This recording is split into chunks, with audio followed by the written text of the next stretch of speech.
안녕하세요. 올해 초 파혼한 20대 후반 여자입니다. 제 파혼 이야기에 많은 사람들이 제가 철부지라서 다행이라고, 제가 조금만 더 똑똑했으면 아마 꼼짝없이 사기 결혼 당했을 거라고 이야기를 해주더라고요. 제 생각도 다르진 않아요. 그래도 이 파혼이 저를 인간으로서 한층 더 성장시켜주는 계기가 되지 않았나 싶네요. 처음에는 다 콩깍지 때문에 시작된 거나 마찬가지입니다. 결혼하기에 마땅한 사람이 곁에 있으면 굳이 30살 홍기가 찰 때까지 기다릴 이유가 뭐가 있나 싶었어요. 그리고 그때까지만 해도 저는 제 남자친구가 그 마땅한 사람이구나 착각 속에 살고 있었지요. 청혼도 제가 먼저 했어요. 꼭 연애 몇 년 더 하고 결혼해야 하는 이유가 있냐? 지금 하나, 내년에 하나, 내후년에 하나. 우리 둘이 결혼하는 건 똑같은 거 아니냐고 남자친구한테 제가 먼저 물었죠.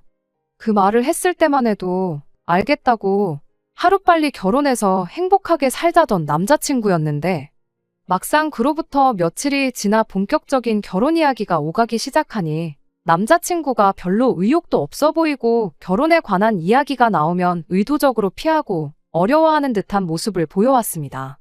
만날 때마다 제 앞에서 무슨 이야기를 꺼낼까 말까 하는 모습을 몇 번 보다가 답답해진 제가 먼저 무슨 하고 싶은 말이라도 있는 거냐고 먼저 물어봤죠. 그리고 그제서야 남자친구가 저한테 사실은 자기가 부모님과 사이가 안 좋다는 이야기를 꺼내왔고요. 이야기를 들어보니 남자친구가 부모님하고 연락 안 하고 지낸 지가 벌써 수년 세월 지난 상황이랍니다. 그러고 보니 연애 1년 하는 동안 남자친구가 부모님에 대한 이야기 한 번 따로 한 적 없었고, 명절 때나 응당 부모님하고 시간을 보내야 할 그런 날들마다 어디 안 가고 집에 있고 그랬던 게 생각이 나더라고요. 남자친구가 힘들게 털어놓은 이야기는 이랬어요. 본가가 지방에 있고 자기는 대학교 때부터 집에서 나와 따로 살게 되었다고요. 그런데 그렇게 혼자 집에서 떨어져 나온 이유가 집안 형편이 어려워서 그랬던 이유가 가장 컸답니다. 대학교 들어갈 때쯤 해서 부모님이 하던 사업이 안 좋아지면서 부모님이 대학 가지 말고 일이나 해서 아버지 사업에 돈을 보태라고 했답니다. 당장 남자친구가 그 나이에 아르바이트 해봐야 그 당시 시급으로는 한 달에 100만 원 버는 것도 힘든 상황이었대요. 그런데 100만 원 남짓한 돈 보탠다고 뭐 망해가는 아버지 사업이 살아나기나 하냐고 대들었다네요. 그랬더니 부모님이 하는 말이, 네 말대로 꼴랑 네가 가져다 준 100만 원으로 사업이 살아나는 건 아니지만 네가 대학만 포기하면 아낄 수 있는 돈이 얼마나 되는지 알고나 하는 소리냐고 그랬답니다. 말인즉슨 대학교 들어가서 나가는 남자친구 생활비부터 시작해서 학비까지 어떻게 도와줄 형편이 안 되었다는 거예요. 남자친구 부모님 입장에선 그런 사실을 직접적으로 말하기가 너무 마음이 아파서 그냥 직장이나 알아보라고 최대한 돌려서 말했던 거였다는데, 남자친구는 그동안 노력해온 것도 있고 학교까지 붙었는데 빚을 내서라도 도와주지는 못할 망정 꿈을 접고 돈이나 벌라는 부모님에게 크게 실망을 했다는 거죠. 그렇게 혼자서라도 잘 먹고 잘 살겠다 말하고 부모님 뜻을 거역하고 혼자 서울로 도망치듯 올라왔다는 겁니다. 그 뒤로 부모님하고 연락을 아예 안 하고 지낸 건 아닌데, 학자금 대출 받아서 학교 다니고 아르바이트 하면서 혼자 지내는 생활비 마련하는 자기한테 돈 좀 빌려줄 수 있냐는 연락을 받고는 그 뒤로 부모님한테 질려서 아예 연락을 끊고 지냈다고 해요. 군대 갈 때도 일부러 집에 말도 안 하고 혼자 다녀왔고, 대학교 들어가고부터 지금까지 부모 없이 고아처럼 혼자 지냈다. 이후에 자기가 이렇게 직장도 생기고 잘 풀렸지만 선뜻 부모님하고 다시 연락하고 지낼 용기가 생기지가 않아서 여전히 죽었는지 살았는지 소식도 모르고 지내고 있다. 뭐 그런 이야기를 하더군요. 그중에서 다시 연락하기 가장 두렵게 만들었던 건 그 이후로도 시간이 한참 지났는데 여전히 집안 형편이 어려운 상황이고 자기가 자리를 잡았다는 이야기에 혹시나 집에서 돈을 또 요구해오지 않을까, 그게 가장 무서웠대요. 그런 아픈 과거를 이야기하는데 참 오만 가지 생각이 들더라고요. 연애기간 1년, 긴 시간은 아니지만 그래도 남자친구가 그런 과거를 가지고 있는 사람치고는 사람이 많이 밝다고 생각했거든요. 부모님 지원 없이 혼자 힘으로 생활비 마련해가면서 대학교를 졸업하고 회사도 아는 사람이면 알만한 국내 내노라 하는 좋은 회사 중에 한 곳을 들어간 것도 참 대단하다 싶었어요. 저는 부모님 지원 받을 거 다 받으면서도 학교에서 성적도 그렇게 좋은 편도 아니었고 취직도 결국 지망하던 회사에는 면접 한번 못 가보고 합격한 회사들 중에 적당한 회사 골라 들어가서 다니고 있었으니까요. 아무튼 그동안 실없는 농담하고 그러던 모습과는 다르게 남자친구가 아픈 과거를 딛고 자수성 가한 진국 중에 진국이었구나 하는 생각이 들기도 했습니다. 저와 비교해서 모자랄 게 없는 그런 사람처럼 보였죠. 사실 당장 남자친구가 부모님하고 연락을 안 하는 사이라고 해도 그게 저희가 결혼을 다시 생각해야 할 만큼의 큰 문제는 아니었다 보니 일단은 이 부분에 대해서는 나중에 짚고 넘어가자고 이야기를 했어요. 그 후로 남자친구를 저희 집에 먼저 인사를 시켰습니다. 그리고 결국 남자친구가 부모님과 관계가 소원하다는 이야기를 저희 부모님께서도 알게 되셨죠.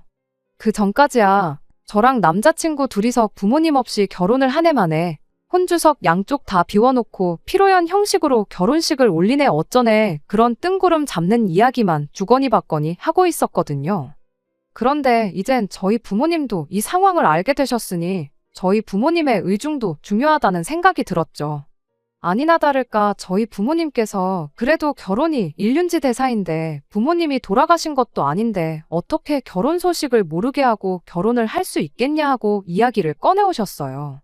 물론 저희들 결정이 제일 중요하긴 하겠지만 그래도 도리상 결혼한다 말씀을 드리는 게 더 중요하지 않겠냐고요. 그 후에 결혼식에 남자친구 부모님이 오시는지 안 오시는지 부를 건지 안 부를 건지 혹은 혼주석을 비워두고 단촐하게 지인들만 초대해서 작게 결혼식을 올릴 건지 그건 그때 가서 정하는 게 맞는 거 아니냐고요. 저희 부모님 말이 사실 틀린 게 하나 없었다 보니 남자친구도 일단 부모님께 결혼 소식을 전하겠다고 대답을 했습니다. 그리고 얼마 뒤에 남자친구가 혼자서 고향집에 다녀오겠다는 이야기를 꺼내왔어요. 저는 왜 그런 자리를 나를 두고 가려느냐 따져 물었죠. 남자친구는 혹시 모르지 않냐고 괜히 갔다가 안 좋은 꼴을 볼 수도 있는 거고 당할 수도 있는 거고 모르는 일이지 않냐고요. 그럴 바에 맘 편하게 혼자 다녀오겠다고 하는데 암만 생각해봐도 그건 아닌 것 같았어요. 남자친구가 왜 때문에 부모님과 사이가 멀어졌는지 연락도 없이 지내는 건지 뻔히 알게 된 상황에 무슨 꼴을 보고 무슨 꼴을 당한다고 한들 그게 결혼까지 포기하게 만들 이유는 아니라고 생각했거든요. 오히려 내 시부모님이 되는 분들한테 얼굴도 모르고 존재도 모르는 며느리가 되는 것보다는 안 좋은 기억이 남더라도 후회할 일을 하는 것보다야 그게 100번 낫다고 생각했죠. 그렇게 저도 똑같이 인사를 드리러 가야겠다 고집을 부렸더니 결국 남자친구가 저를 이기지 못하고 그럼 같이 다녀오자고 말을 꺼내왔지요. 사실 저는 부모님하고 떨어져 지낸 적이 없다 보니 남자친구 기분이 어떨지 도무지 상상이 가지 않았어요. 그래도 대학교 때부터면 10년이 넘는 세월, 연락도 없이 지낸 건데 엄청 떨리지는 않을까 그런 생각이었거든요. 저조차도 그렇게 긴장이 되는데 그런데 남자친구는 10년 만에 부모님을 처음 만나러 가는 사람치고 긴장하는 모습도 떨려하는 모습도 걱정하는 눈치조차도 없었습니다. 한참을 타고 내려가야 했던 기차 안에서도 세상 아무 걱정 없다는 얼굴로 창문에 기대서 잠까지 자고 있었지요. 그리고 그렇게 남자친구의 고향에 도착을 했고 남자친구가 부모님이 기다리고 계시다는 곳에 저를 데려갔어요. 막상 약속 장소에 도착했더니 멀끔하다 못해 부티까지 나시는 두 분이 저희를 기다리고 계셨습니다. 그때까지만 해도 정말 그 자리가 눈물 없이는 볼 수 없는 그런 감동의 재회자리가 되겠구나 싶었습니다. 남자친구는 부모님한테 내가 그동안 얼마나 외롭고 힘들었는지 아느냐 따지다가 그동안 마음고생 시켜서 죄송했다며 앞으로 효도하는 아들이 되겠다 눈물 콧물 쏟으며 질질 짤 줄 알았고 남자친구 부모님 또한 우리가 너를 다시 만나기 위해 얼마나 노력했는지 아느냐. 이제는 이렇게 다시 사업도 일으키고 떵떵거리며 살고 있다. 우리 다시 행복하게 한 가족으로 지내보자. 이런 유치한 아침 드라마 같은 내용이 펼쳐질 거라 생각했죠. 그리고 이런 재회를 가능케 만들어준 제 자신한테도 너무 뿌듯하기도 했어요. 그런데 생각보다 남자친구도 남자친구 부모님도 10년 만에 처음 다시 상봉한 가족치고는 서로들 반응이 시큰둥하더라고요. 밥은 잘 먹고 다니냐? 네, 잘 먹고 다녀요 하는 형식적인 인사 정도만 주고받은 게 다였어요. 10년 동안 연락도 없이 지낸 아들 안부는 밥 잘 먹고 다닌다는 말로 다 설명이 된 건지 그 이상 그 어떤 질문도 하지 않으셨습니다. 오히려 질문은 저한테 쏟아지기 시작했어요. 아들 결혼 상대가 궁금하시기야 했겠지만 그래도 감동의 재회를 하는데 그날 주인공은 제가 아니라 남자친구 그리고 남자친구 부모님이라고 생각했는데 이게 다 무슨 일인가 싶었습니다. 직장인이냐, 다니는 회사는 이름이 뭐냐부터 월급은 얼마나 받느냐 하는 이야기부터 시작해서 저희 부모님은 뭐 하시는지, 은퇴는 하셨는지, 노후 준비는 다 되셨는지 흔히들 말하는 호구조사가 시작되었죠.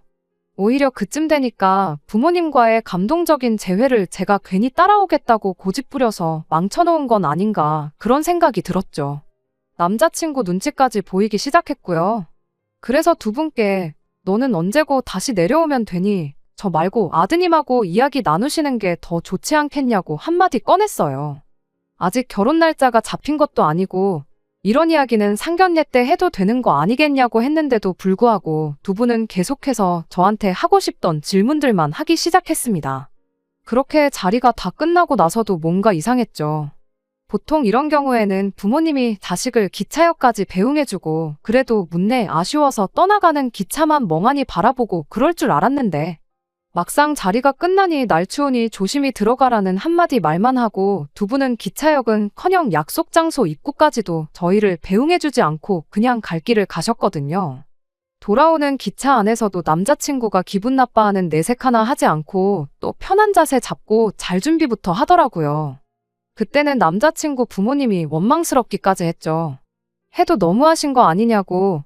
뭐 장원급제에서 돌아온 정도까진 아니지만 그래도 그렇게 아들이 혼자임으로 힘든 시기 보내면서 좋은 회사 취직해서 결혼할 여자까지 데리고 금이환영한 거나 마찬가지인데 아들에 대한 관심이 없어도 너무 없는 거 아닌가 싶었거든요. 그래서 남자친구한테 너는 괜찮냐고 부모님이 별로 기뻐하지 않으시는 것 같다고 한마디 건넸는데 남자친구가 두 분이 내색은 안 해도 엄청 기뻐하시는 거라며 설명을 해주기 시작했습니다. 원래 이쪽 지역 사람들이 무뚝뚝한 기질이 있다는 거 너도 살면서 한 번은 들어보지 않았느냐고. 부모님이 여기 토박이라서 원래도 성격이 무뚝뚝해서 그런 거다. 그리고 언제 보든 그렇게 한결같은 게 좋은 거지. 괜히 10년 만에 봤다고 해서 나를 어려워하고 그랬다면 나도 그게 내 나름대로 부담스럽고 불편했을 거다 하면서요. 제 상식으로는 도무지 이해가 가지 않는 상황이었지만 그래도 원래 그렇다는데 그렇구나 하고 넘기는 것 말고 따로 무슨 방법이 있었겠나요? 그냥 그런가 보다 했죠. 그 뒤로 몇 주 지나서 다시 남자친구 부모님께 인사를 드리러 다녀왔어요. 그때는 집에 초대를 받아서 다녀왔고요. 집은 그동안 남자친구랑 연락 없이 지내면서 한 번 이사를 하셨대요. 집은 40평대 아파트로 두 분이 지내시기엔 조금 넓은 감이 없지 않아 있었습니다. 안에 꾸며놓은 것도 꽤나 고급지게 꾸며져 있었고요. 남자친구도 당연히 부모님 집에는 처음 와봤을 테니 화장실이 어디냐 그런 거 묻고 그랬어요. 그걸 봤을 땐 정말 10년 동안 연락 없이 지냈구나 싶었는데 막상 밥 먹을 때 보니깐 또 그런 것 같지만도 않고 그러더라고요. 왜? 엄마가 해준 집밥만큼 세상 맛있는 음식이 또 어디 있겠나요? 암만 사이가 안 좋아져서 연락 없이 지냈다고 한들 10년이면 엄마 손맛이 그리워도 한참을 그리웠을 시기잖아요.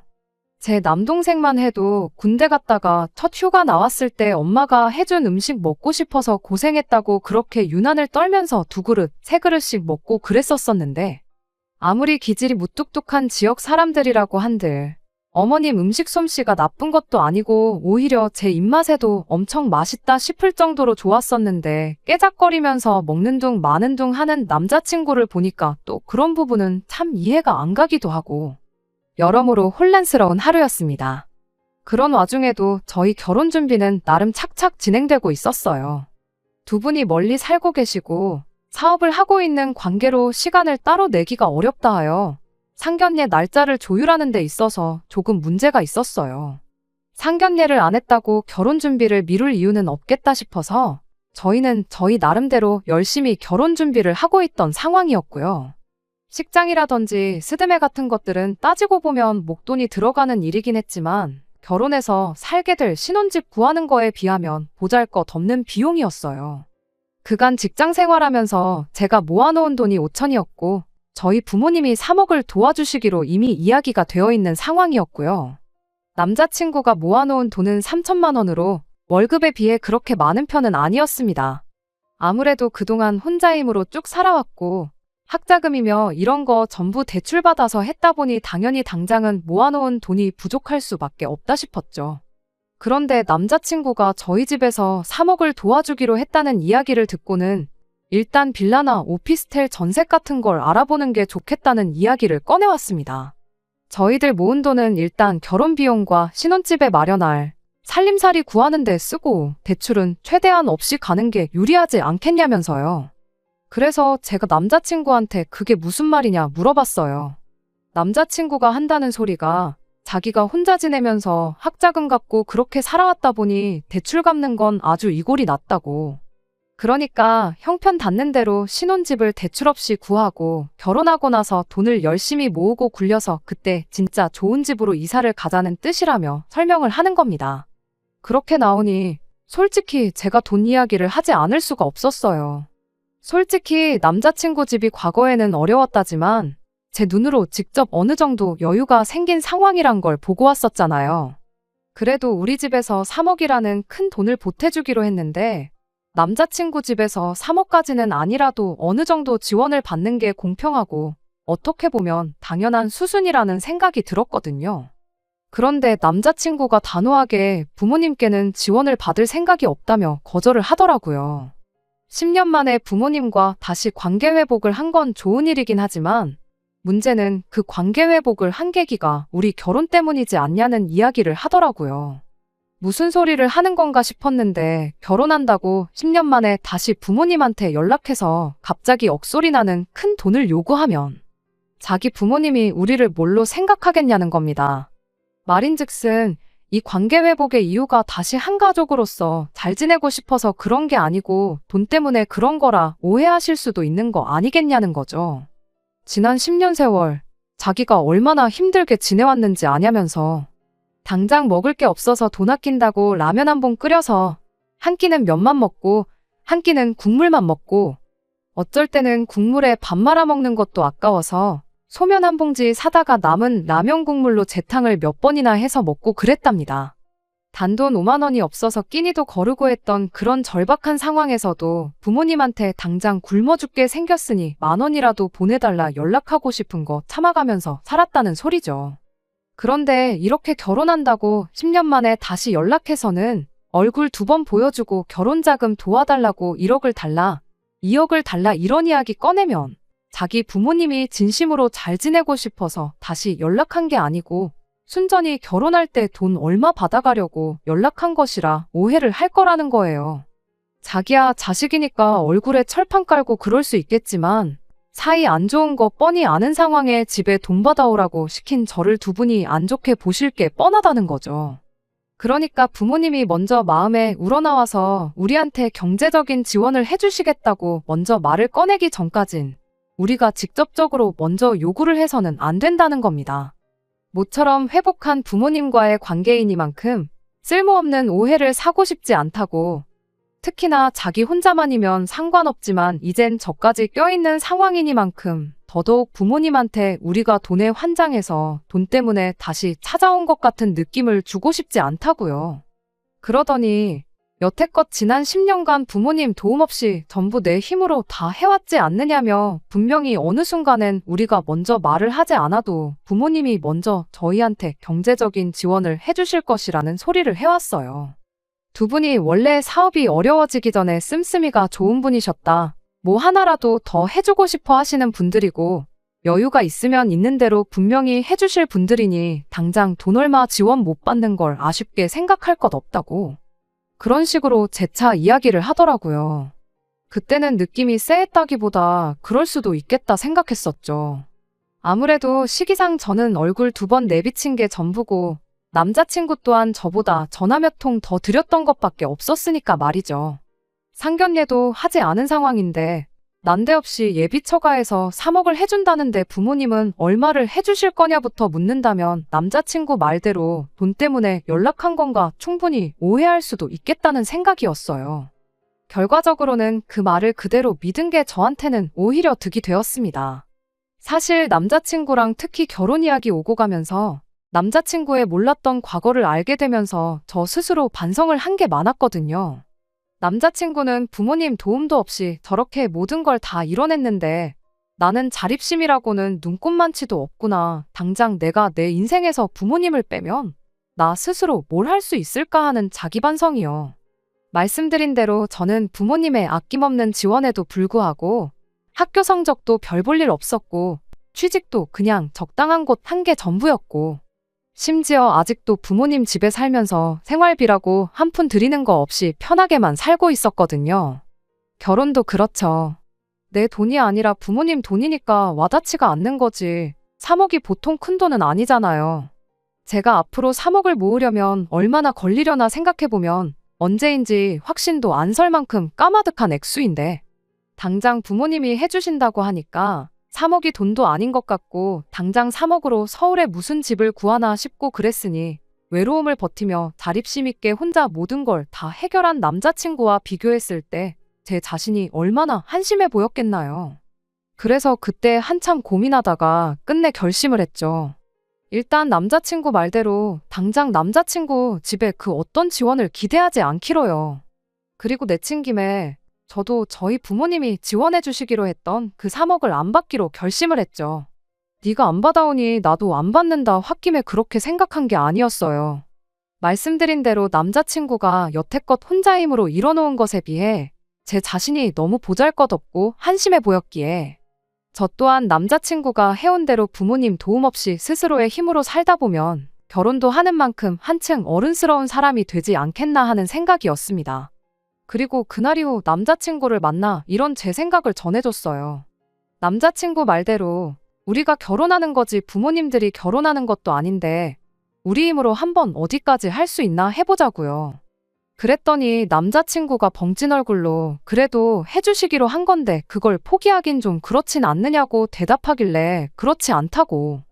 애초에 맡겨놓은 돈도 아닌데 당연한 듯 받아가는 것부터 잘못된 거라고. 형편 닿는 대로 빌라 같은 거 구해 살자고 하지 않았냐. 다행히 우리가 모아놓은 돈이 한 푼도 없는 게 아니지 않냐. 오빠는 대출 때문에 고생했던 거 생각하면 치가 떨린다고 했는데 나는 그 기분이 어떤 기분인지 모른다고. 요즘 대출 없이 사는 사람 어디 있겠냐. 당장 모자란 비용은 내가 내 이름으로 대출받고 내 돈으로 갚을 테니 걱정 말라고 했어요. 인생의 경험이 중요한 법이지 않냐고. 나도 이참에 자립심 키워서 부모님 도움 없이 어디까지 해나갈 수 있나 한번 해보고 싶다고요. 남자친구는 끝까지 저를 뜯어말렸어요. 아예 부모님한테 지원을 안 받을 생각은 아니라고. 타이밍상 지금 물어보기 조금 그래서 그런 거지. 결혼 생활하면서 차곡차곡 부모님하고 관계를 회복하면 그때 가서 얼마든 지원을 받아올 거라면서 저를 설득하기 시작했고요. 저는 그런 남자친구의 제안에 그건 그때 가서 생각하자고 했습니다. 그때가 왔을 때 애초에 우리가 성공해 있으면 그 돈은 아예 안 받아도 되는 돈 아니겠냐고요. 역으로 그때가 왔을 때 우리가 경제적으로 허덕이고 힘든 상황이라면 그럼 그때 가선 염치불구하고 부모님들 지원을 받으면 되는 거 아니겠냐 했죠.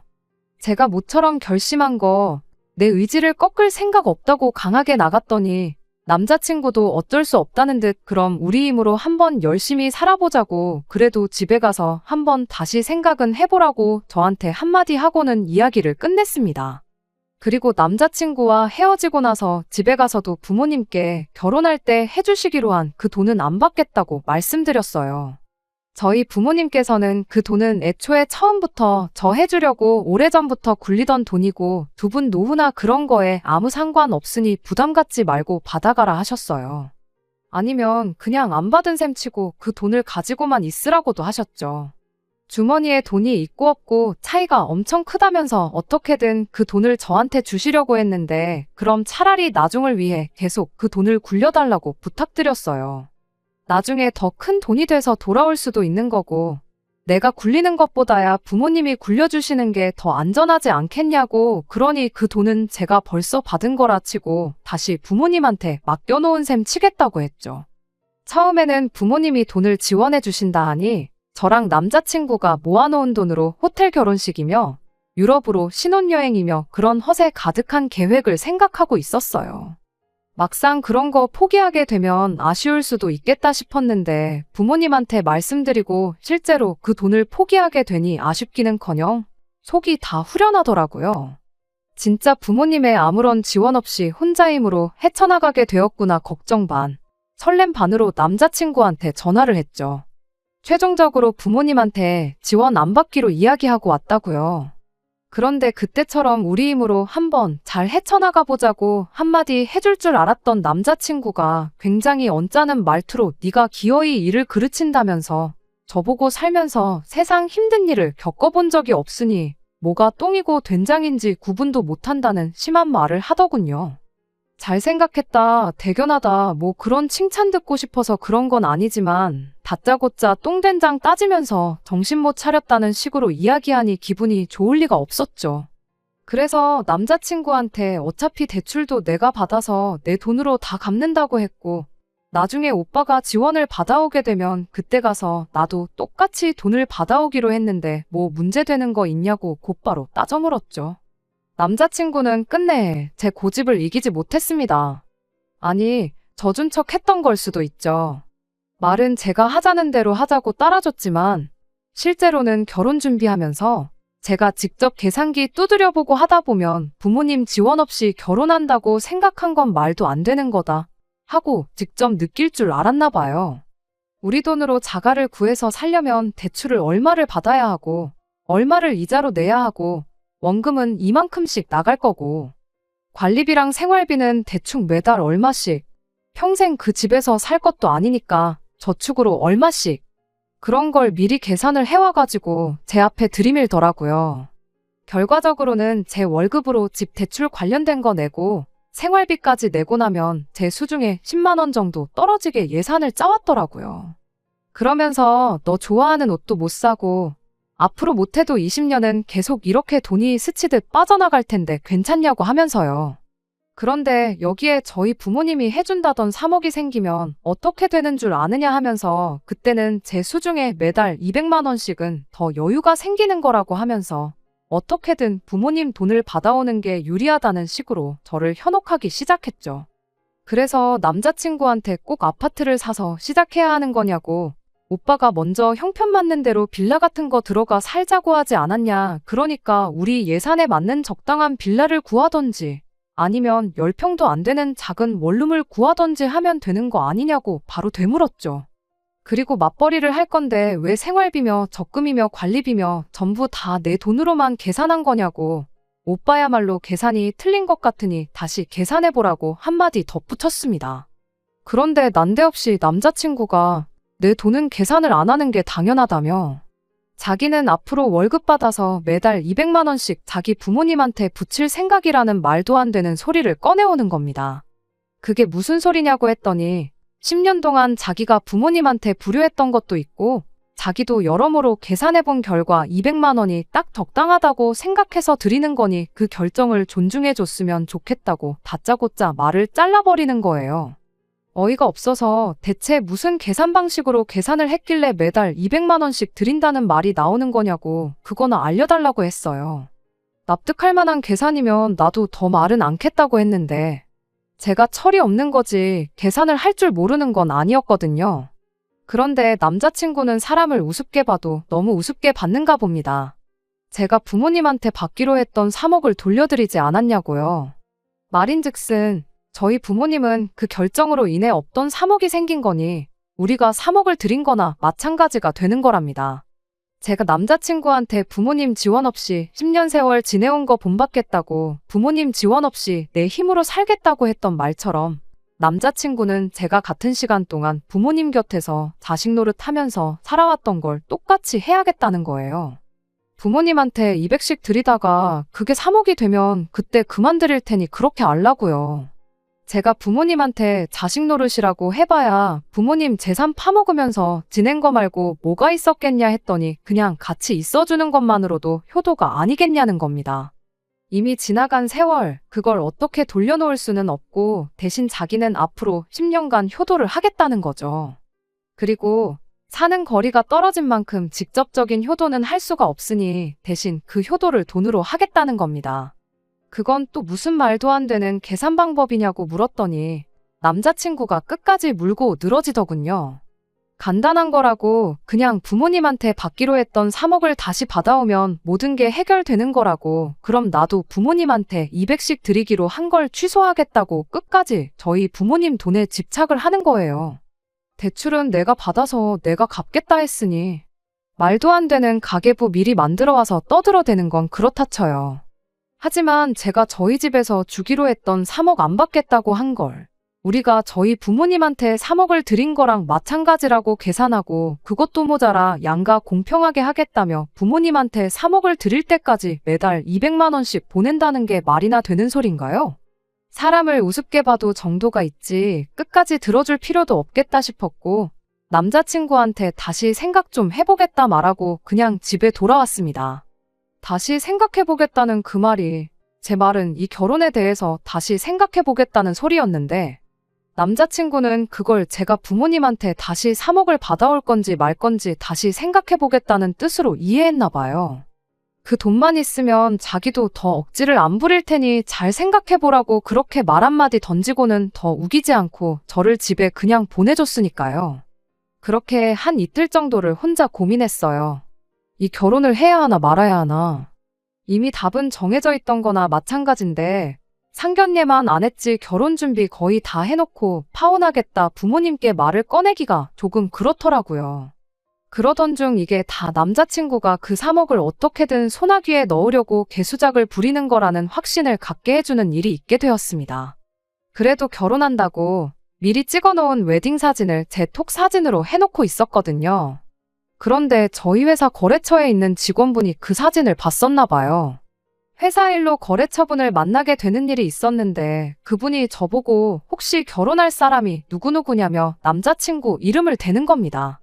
그분이 말해주길 남자친구와 같은 대학교를 나왔대요. 이것도 인연인데 청첩장 좀 달라고 하더라고요. 그러면서 혼자 주절거리길 엄청난 마마보이라서 결혼 같은 거 못할 줄 알았는데 하면서 남자친구 과거 이야기를 해주더라고요. 그런데 마마보이라는 말을 듣고 정신이 퍼뜩 들었죠. 마마보이라는 게 무슨 소리냐고 자세히 좀 이야기해달라고 물었는데 제 반응을 보고는 그분이 조금 부담스러워하는 눈치였어요. 혹시 자기가 입을 잘못 놀렸다가 결혼에 문제라도 생기면 그게 무슨 민폐냐고 말을 꺼리더라고요. 계속해서 그 사람을 닥달해 충격적인 남자친구의 과거 이야기를 듣게 되었습니다. 학교에서 모르는 사람이 없을 정도로 엄청난 마마보이였다고요. 아들 혼자 서울에서 지내는 게 걱정된다고 아예 어머니가 자취방에 따라와서 같이 살았더래요. 같이 술 먹으러 가자고 해도 엄마가 기다려서 안 된다 하면서 다 같이 모이는 자리에 참석을 거의 안 하다시피 했답니다. 조별과제 때문에 남자친구 집에 다 같이 모였던 적이 있었는데 그때는 어머님이 엄청 극성스럽게 우리 아들하고 친하게 좀 지내달라며 먹을 것도 엄청 해다 주시고 과제가 다 끝나고 나서는 우리 아들 좀 같이 데리고 좀 놀아달라며 용돈도 쥐어주시고 그랬다는 거예요. 방학 때는 어머님이 그때 같이 과제했던 조원들을 집으로 초대해서 식사도 하고 그랬다는데 이야기를 듣고도 제 귀를 믿을 수가 없었죠. 남자친구 말대로라면 집안 사업이 망해서 그때부터 부모님과 연 끊고 혼자서 라면 한 봉지로 새끼밥을 먹으며 힘들게 살았을 시기였어야 하는데 그래서 그 분한테 진짜냐고 너무 중요한 일이니 거짓없이 말해달라고 사정사정을 했는데 그분이 못 믿으면 어쩔 수 없지만 아마 그때 놀러가서 찍은 사진이 자기 집 어딘가에 있을 거라고 오늘 퇴근하면 집에 가서 그 사진부터 찾아서 보내주겠다 그렇게 약속을 했어요. 그날 저녁 진짜로 그 거래처분이 남자친구와 남자친구 부모님 댁에 초대받아 다녀온 사진을 보내줬는데 사진 안에는 남자친구와 예비시 부모님 두 분 다 정확하게 사진 속에 찍혀 있었어요. 그것도 아주 세상 다정한 모습으로 말이죠. 저는 남자친구에게 곧바로 그 사진을 보내 이게 무슨 상황인지 한번 설명 좀 해보라 했습니다. 남자친구는 제 톡을 받자마자 곧바로 저한테 전화를 하더니 말을 벌벌 떨면서 자기가 다 설명하겠다고 제발 파혼만은 하지 말아달라고 빌기 시작했어요. 그렇게 남자친구의 꿍꿍이를 낱낱이 다 알게 되었습니다. 집안 형편이 어려워졌다는 것도 부모님과 연을 끊고 지냈다는 것도 다 거짓말이었어요. 제가 먼저 결혼 이야기를 꺼낸 게 문제였어요. 그만큼 자기가 유리한 고지에 서 있다고 생각한 거고 결혼할 때 보통 남자가 더 많은 비용을 낸다고 하니 어떻게 자기 부모님 돈이라도 조금 아껴주게 해드리려고 시작한 거짓말이었다네요.